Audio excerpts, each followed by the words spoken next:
உபவாசம் நீங்க செய்யும் போது அந்த நேரம் முழுவதும் கர்த்தருக்கே கொடுத்துருங்க. அந்த நேரத்துல வீணா யாரோட பேசாதீங்க. அந்த நேரத்துல போன் பேச விரும்பாதீங்க. அந்த நேரத்துல எதனா ஒரு வேலையை செய்ய விரும்பாதீங்க. கர்த்தர்கிட்ட கொடுத்துருங்க. கர்த்தர் அருகில் போயிடுங்க. சொல்றேங்க, வாழ்க்கையில மாற்றம், ஏற்றம், உயர்வு வரணும்னா நீங்க அவர் அருகில் போக வேண்டும்.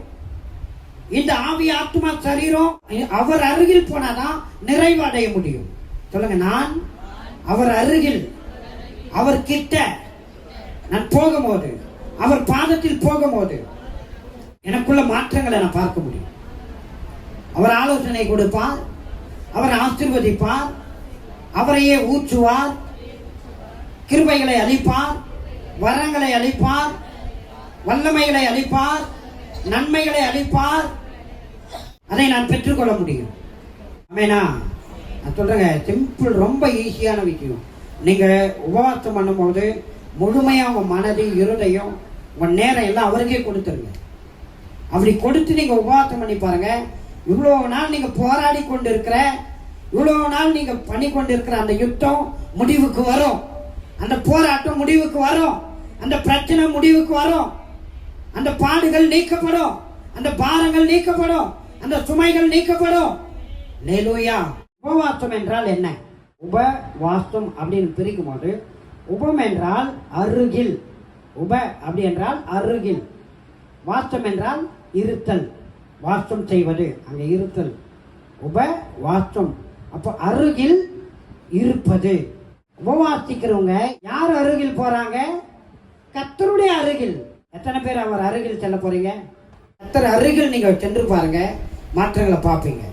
மாற்றங்களை பார்க்கணும்னா அவர் அருகில் வர வேண்டும். அவர் அருகில் வரும்போது அவருடைய வெளிச்சம் நம்ம மேல காணப்படும். அவர் வாசனை நம்ம மேல வீசும். அவர் வெளிச்சம் நம்ம மேல வீசும். அவர் வல்லமை நம்ம மேல பாஸ் ஆகும். அவருடைய ஆசீர்வாதம் நம்ம மேல பாஸ் ஆகும். யார் அருகில் வர வேண்டும்? கர்த்தர் அருகில். நீங்க கர்த்தர் பாதத்தில் உட்கார்ந்து பாருங்க. நீங்க என்னென்ன காரியம் வாய்க்கணும், நடக்கணும், ஆகணும், செய்யணும் அப்படின்னு நினைக்கிறீங்களோ அவ்வளோ காரியத்தையும் நீங்க செய்வீங்க. அவ்வளோ காரியங்களும் நடக்கும். அவ்வளோ காரியங்களும் நிறைவேறும், வாய்க்கும். வெகு நாளா காத்து இருக்கிற காரியங்கள் கூட சக்சஸ்ஃபுல்லா மாறும். கர்த்தர் அப்படி செய்வார். கர்த்தர் அப்பேற்பட்ட கிருபையில உங்க மேல பொழிவார். கர்த்தர் அப்பேற்பட்ட பலனை உங்களுக்கு கொடுப்பார். கர்த்தர் அப்பேற்பட்ட ஆசீர்வாதங்களை உங்களுக்கு கொடுப்பார். ஹல்லேலூயா. உபவாசம் என்றால் அவர் அருகில் செல்லுவதில்ல. வார்த்தை இருக்குல்ல, அதை நீங்க செயல்ல காட்டணும். அந்த நேரத்தை, அந்த நாள்ல அந்த நேரத்தை யாருக்குமே கொடுக்க கூடாது. நான் கர்த்தரோடு பேச வேண்டும். நான் கர்த்தருடைய பிரசன்னத்தினால் நிறையப்பட வேண்டும். கர்த்தருடைய சத்தத்தை நான் கேட்கணும். கர்த்தருடைய கிருபைகளை நான் பெற்றுக்கொள்ளணும். நான் அவர் பலத்தால் நிறையப்படணும். அப்படி என்ற ஒரு உணர்வோடு, ஒரு நம்பிக்கையோடு, விசுவாசத்தோடு அவர் பாதத்தில் நீங்கள் செல்ல வேண்டும். அவர் பாதத்தில் நீங்கள் காத்திருக்க வேண்டும். அப்போதுதான் நீங்கள் ஜெயிக்க முடியும். எத்தனை பேர் ஜெயிக்கணும்னு நினைக்கிறீங்க? இது ஒரு வலிமையான ஆயுதம். ஒரு தகப்பன் ஆண்டவர்கிட்ட சொல்றாரு, ஆண்டவரே, என் பிள்ளைக்கு அசுத்தாவி பிடிச்சிருக்கு, அதனால அவன் ரொம்ப பாதிக்கப்படுறான். அந்த அசுத்தாவி அவனை கொல்ல பாக்குது, அக்னியில தள்ள பாக்குது, இல்லைன்னா தண்ணீர்ல தள்ள பாக்குது, எப்படியும் அவனை கொல்ல பாக்குது. அவன் இவ்வளவு நாளா போராடிட்டே வரான். நானும் எவ்வளோ எங்கெங்கயோ போய் ட்ரை பண்ண, அவனுக்கு விடுதலையே கிடைக்கல. அதனால உங்களுடைய டீச்சர்கள் இடத்துல கொண்டு வந்தேன். அவங்களால இது துரத்த முடியல, இந்த அசுத்தாவிய துரத்த முடியல. அப்ப ஆண்டவர் சொல்றாரு, இப்படிப்பட்ட பிசாசுகளை நீங்க துரத்தணும்னா நீங்க உபவாசித்து ஜெபம் பண்ணணும். ஜெபத்தினாலும் உபவாசத்தினாலும் அன்றி அது போகாது. காலங்காலமா உங்க வீட்டுல இருள் இருக்கா? பிசாசு வேலை பண்ணிட்டு இருக்கானா? உங்க பண காரியத்துல இருள் இருக்கா? உங்க குடும்ப வாழ்க்கையில இருள் இருக்கா? பிசாசு வேலை பண்ணிட்டு இருக்கானா? திருமண காரியத்துல இருள் இருக்கா? பிள்ளைகளுடைய வாழ்க்கையில இருள் இருக்கா? பிசாசு வேலை பண்ணிட்டு இருக்கானா? அது போகணுமா? நான் சொல்றேன், உபவாசம் பண்ணி ஜெபம் பண்ணுங்க, கண்டிப்பா போயிடும். ஏற்றப்பதான் சொல்லி இருக்கிறார், ஜெபத்தினாலும் உபவாசத்தினாலும் அன்றி இந்த பொல்லாத பிசாசுகள் போகாது. இப்ப பிசாசு வெளியே போனோமா, குடும்பத்துல வெளிச்சம் வரணுமா, கர்த்தருடைய ஆவியானவருடைய ஆளுகை வரணுமா, நீங்க உபவாசம் பண்ணி ஜெபம் பண்ணுங்க. நீங்க வெற்றியுள்ள வாழ்க்கை வாழணும். இங்க இருக்கிற ஒவ்வொருவரும் பலன் கொடுக்கிறவர்களாய் மாற வேண்டும். ஜெயமுள்ள வாழ்க்கை வாழ வேண்டும். அதற்காகவே தேவன் உங்களை அழைத்திருக்கிறார். எனவே ஆவிக்குரிய நிலையில நீங்கள் வளர வேண்டும். ஜெபம் செய்ய வேண்டும், உபவாசம் பண்ண வேண்டும். உபவாசித்து உங்களை என்ன பண்ணுங்க, ஒவ்வொரு நாளும் கர்த்தருக்குள்ள வளர செய்யுங்க. ஹல்லேலூயா. ஏதோ கடமைக்காக உபவாசிக்க கூடாது. நான் அவர் கிட்ட சேர வேண்டும், நான் அவர் அருகில் செல்ல வேண்டும், அவர் எனக்கு வேணும். கர்த்தர் ஒருவரால நீங்க நிறைய பட்டுட்டீங்க அப்படின்னா நீங்க எங்க இருந்தாலுமே உங்க வாழ்க்கை செல்வ செழிப்பா இருக்கும், வெற்றி உள்ளதா இருக்கும், ஜெயம் உள்ளதா இருக்கும். உங்களை எத்தனை வனாந்தரத்துல விட்டா கூட அங்க கூட நீங்க செழிப்பீங்க. உங்களை எத்தனை காட்டுல விட்டா கூட அங்க கூட நீங்க நல்லா இருப்பீங்க. உங்களை எத்தனை நடு கடல்ல தனியா விட்டு வந்தா கூட அங்க கூட நீங்க நல்லா இருப்பீங்க. உங்களை எதுவும் மூழ்கடிக்க முடியாது, உங்களை எதுவும் கீழே தள்ள முடியாது, உங்களை எந்த பூமியின் சூழ்நிலையும் உங்களை பாதிக்க முடியாது, இயற்கை உங்களை பாதிக்க முடியாது, எந்த பிசாசும் உங்களை மேற்கொள்ள முடியாது. அல்லேலூயா. கர்த்தரால் நிறையப்படுங்க. ஒரு தீர்மானத்தோட போங்க. இன்றையிலிருந்து சாதாரணமான வாழ்க்கை வாழாதீங்க, அற்பமான வாழ்க்கை வாழாதீங்க.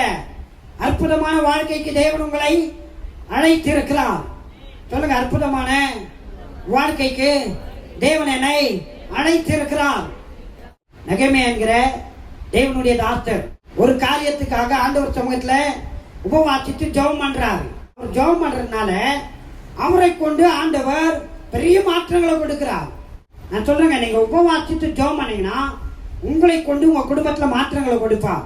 உங்க குடும்பத்துக்கு மாத்திரம் இல்லைங்க, தேசத்துக்கே ஆசீர்வாதமா வைக்க முடியும். உங்க விசுவாசத்தை பொறுத்து இருக்கு, அவர் அருகில் சேர்வதை பொறுத்து இருக்கு. எவ்வளவு அவர் அருகில் அவரை சேர்ந்து அவரை பற்றி கொள்கிறீர்களோ, அவரை பிடித்துக் கொள்கிறீர்களோ, அவ்வளவும் அவருடையதெல்லாம் உங்களுடையதாக மாறும். அவரை போல நீங்க மாறுவீங்க, அவரை நீங்க பிரதிபலிப்பீர்கள். ஆமென். கிறிஸ்துவை பிரதிபலிக்க வேண்டும். பிதா இன்றைக்கு எதிர்பார்த்து கொண்டிருக்கிறார். பிதா என்ன எதிர்பார்ப்போடு இருக்கிறார் தெரியுமா? என் குமாரனாகிய கிறிஸ்துவை போல ஒவ்வொரு குமாரர்களும் ஒவ்வொரு குமாரத்திகளும் இந்த உலகத்தில் பிரதிபலிக்க வேண்டும், வாழ வேண்டும், கிறிஸ்துவை பிரதிபலிக்க வேண்டும். ஆமென் இல்லையா? பரிசுத்த ஆவியானவர் கூட எதற்காக செயல்பட்டு கொண்டிருக்கிறார்? நீங்களும் நானும் இயேசுவை போல் மாற வேண்டும். இப்ப பிதா உங்க ஒவ்வொருவரையும் கிறிஸ்துவாய் பார்க்கிறார். பரிசுத்த ஆவியானவர் உங்க ஒவ்வொருவரையும் கிறிஸ்துவாய் பார்க்கிறார். எத்தனை பேர் விசுவாசிக்கிறீங்க? ஆமென். கிறிஸ்து போறார்னா அங்க இருக்கிற மரண இருள் நீங்கும். நீங்கியது. அங்க இருக்கிற சாபம் நீங்கியது, தரித்திரம் நீங்கியது, நோய்கள் நீங்கியது, வியாதிகள் நீங்கியது.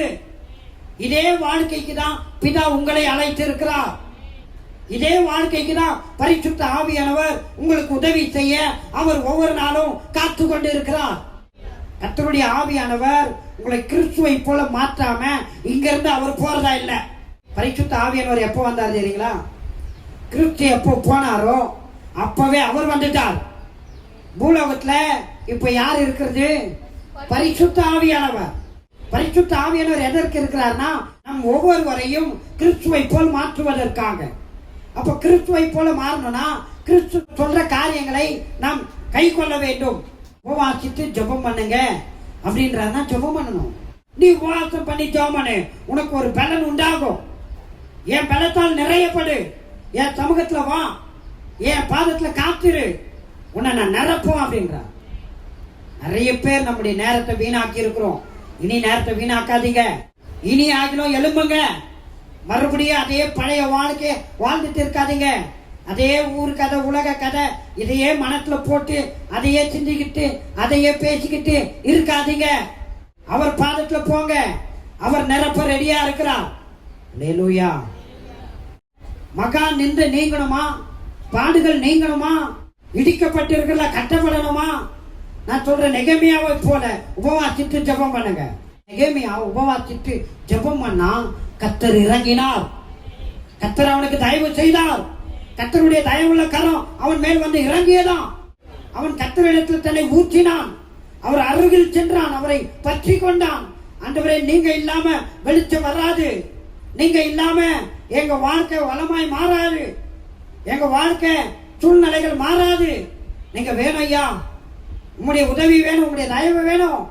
நீர் எங்கள் தேவன், நீர் எங்களோட உடன்படிக்கை பண்ணி இருக்கிறீங்க, எங்களை மன்னிங்கப்பா, எங்களுக்கு இரக்கம் செய்யுங்க, எங்களுக்கு தயவு செய்யுங்க என்று நெகேமியா தேவனை நோக்கி ஜெபம் செய்தான். நெகேமியா உபவாசித்து ஜெபம் பண்ணா.